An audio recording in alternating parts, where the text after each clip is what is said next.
What is up, Hive Warriors? It's your boy Edward V, and today we're going to talk about a New York Post article that was just recently released titled "The Dangerous Dark Side of Intermittent Fasting for Weight Loss."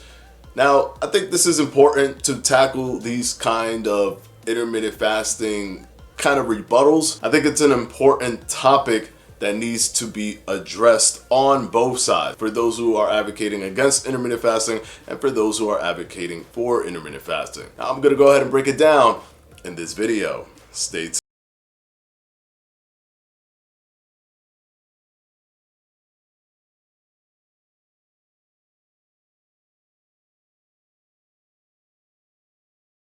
Alright guys, quickly before we start, don't want to bog you down with my jump rope, but if you do want a jump rope with an ergonomic design, aluminum handle, and swivel design as a speed rope, you can't go wrong with the Fledge Fitness jump rope because it's all of that and it's only $16.50. Really hard to beat that price. You can click on the top right hand corner of this video or down in the description box below. And of course, as always guys, thank you for your support. Now let's go ahead and jump right into the video. All right, now this article that was written by the New York Post, and I think one of my viewers who actually sent it over to me via Instagram, which I always advocate you guys to send me things. I may not be able to respond to everything, but if I see something that makes sense, I might respond, or I might try to look at it myself and then possibly, like I did now, create a full video about it. So I definitely want you guys feedback and information that you see out there. If I missed anything, send it directly to me. But anyways, this New York Post article is talking about the dangers of intermittent fasting. And there's a lot of things that they're already saying wrong in the article itself, in terms of, they said, well, you know, some studies show positive elements to intermittent fasting, but the most recent studies show that there's no difference between normal diet and intermittent fasting. That is not true.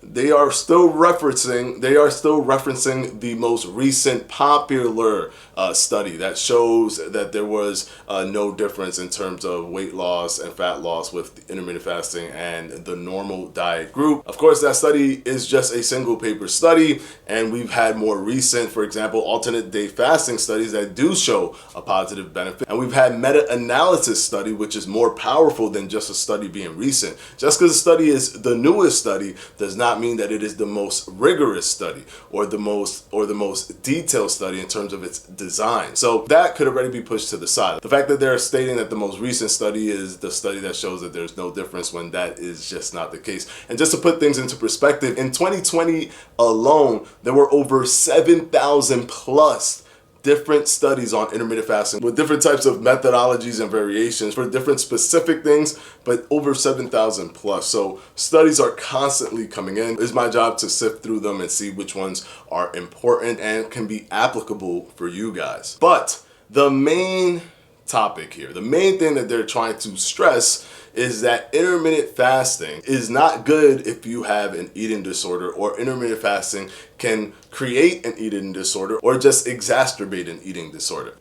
This is the double-edged sword when it comes to eating disorders. Of course, mental health is 100% important. That is very important, and you have to judge for yourself what you feel is most important to you at your current state, at your current weight. Is your mental health more important to you, or do you feel that for health wise, even physically, based on your physiology, do you want to lose more weight to be at a healthier baseline weight?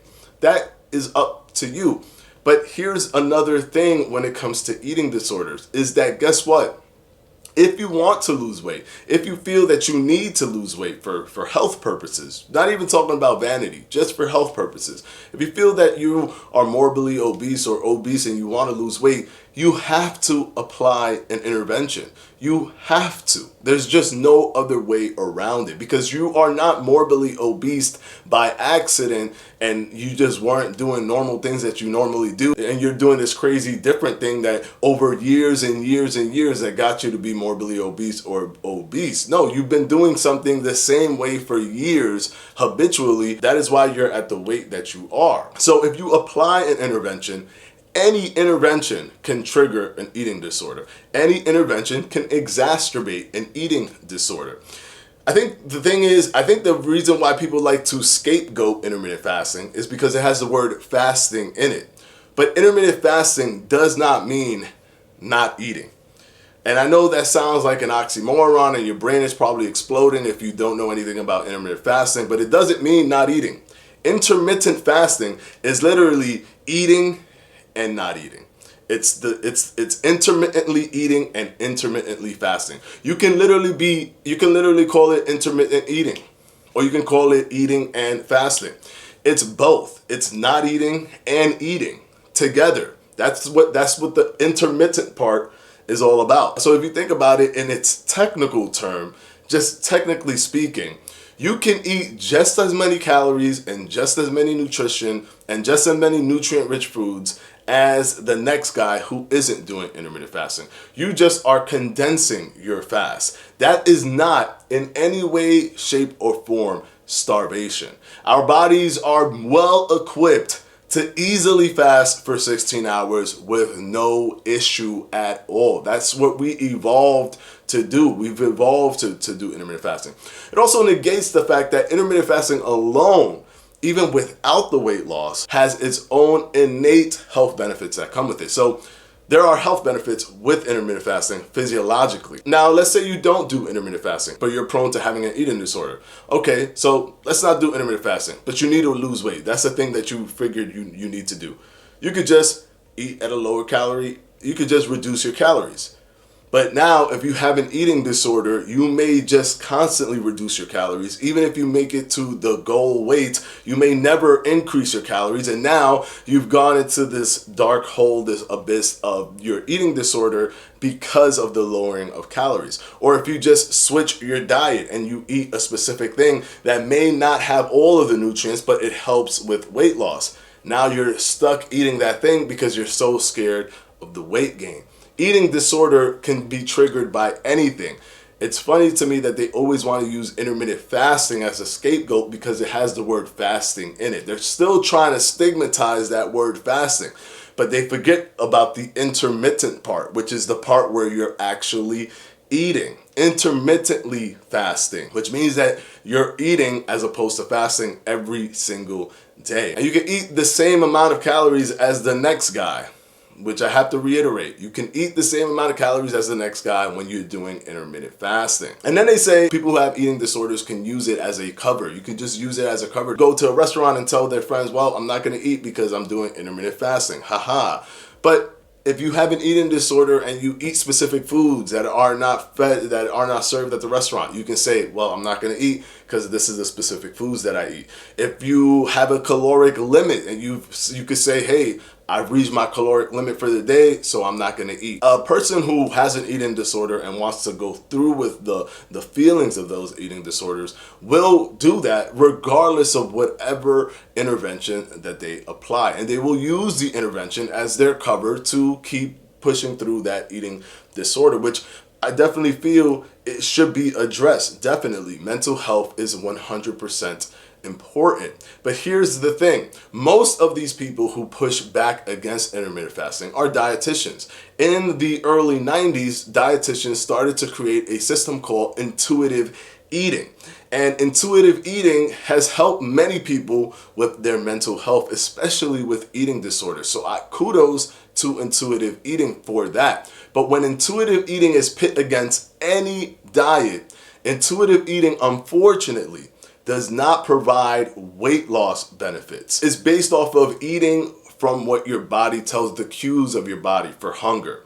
But this is the problem. Your body's in a different place hormonally depending on how much weight you have, how much you've been eating, the types of foods you're eating, things of that nature. So if you just do intuitive eating and you listen to your body, ghrelin is a hunger hormone that excretes when it wants you to eat. If you're constantly eating, it will constantly excrete out of that habit that you built, that biological habit, where then you'll still be eating. So intuitive eating is definitely good for mental health because what it does is it frees you from even caring about being overweight or losing the weight. It just frees you. So you just eat. That's essentially, it's just a fancier way of saying just eat.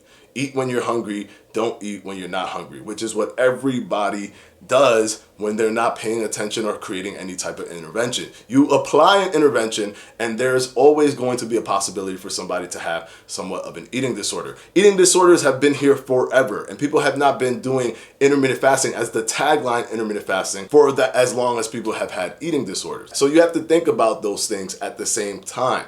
Just because the last thing that somebody did was intermittent fasting and that was the thing that got them to be at their unhealthiest in terms of weight loss or what have you, that doesn't mean that if they did something else, they wouldn't have been in the same position.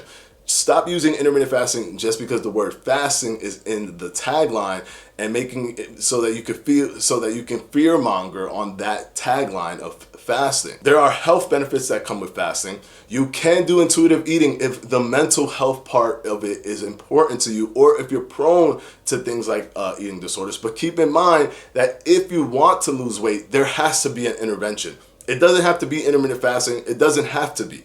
But you have to apply some sort of intervention because you have to change course from what you're normally doing. And unfortunately, studies have shown over and over again that in terms of the mental health, intuitive eating wins out. But in terms of actual weight loss, intuitive eating does not provide a sufficient amount of weight loss or an effective amount of weight loss compared to any other diet method. Not just intermittent fasting, but just any other intervention where you're actually controlling what's going on for the purposes of losing weight. This video was my rebuttal to that New York Post article because there are constant things, just like the Netflix feature where I talked about how they were talking about intermittent fasting and how there's problems with it and how it can cause disorder. But in reality, they're just scapegoating using the word intermittent fasting because of the tagline fasting. So when you sit back, think about it, you know you have to put an intervention in there. If you are prone to eating disorders, definitely your mental health is very important. And I would suggest intuitive eating, but understand that with intuitive eating, you are not going to get the effective weight loss that you will get with any other diet system. And of course, I want to thank my patrons for my Patreon, and I'm going to go ahead and put their names right up here.